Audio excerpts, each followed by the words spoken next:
हम सबका एक गाना रिलीज हो रहा है अभी, जो कि 15 अगस्त को होगा। आप लोग को पोस्टर बहुत जल्दी देखने को मिलेगा ग्लोबल म्यूजिक जंक्शन से। तो हमारे हिट मशीन, हमारे ट्रेंडिंग स्टार, तो हम सबके गाने का एक इवेंट भी है 15 अगस्त के दिन।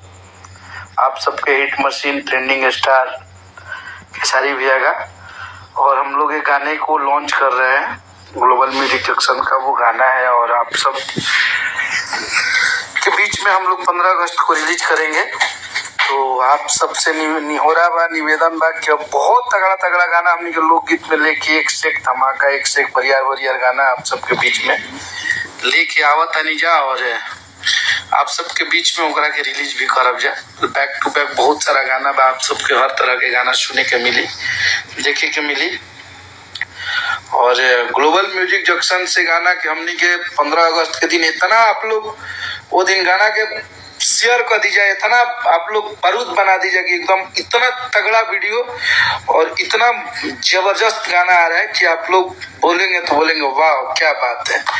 आप सबका हाँ तो दोस्तों, आप लोगों ने सुना खेसारी लाल यादव का नए गाने का बवाल धमाका आप सभी के बीच आने वाला है, और इस गाने का इवेंट भी रखा गया है लखनऊ में। और इस गाने को लिखे हैं कृष्णा बेदर्दी, और इस गाने को गाए हैं ट्रेंडिंग स्टार खेसारी लाल यादव। और इस गाने को रिलीज किया जाएगा 15 अगस्त को, रिलीज होने वाला है। आज पोस्टर और टीजर भी आने वाला है, और ये गाना आने वाला है ग्लोबल म्यूजिक जंक्शन के यूट्यूब चैनल पर। इस गाने को सुन सकते हैं, बहुत ही बवाल होने वाला है। वीडियो पसंद आया होगा वीडियो को लाइक, चैनल को सब्सक्राइब जरूर करें। धन्यवाद।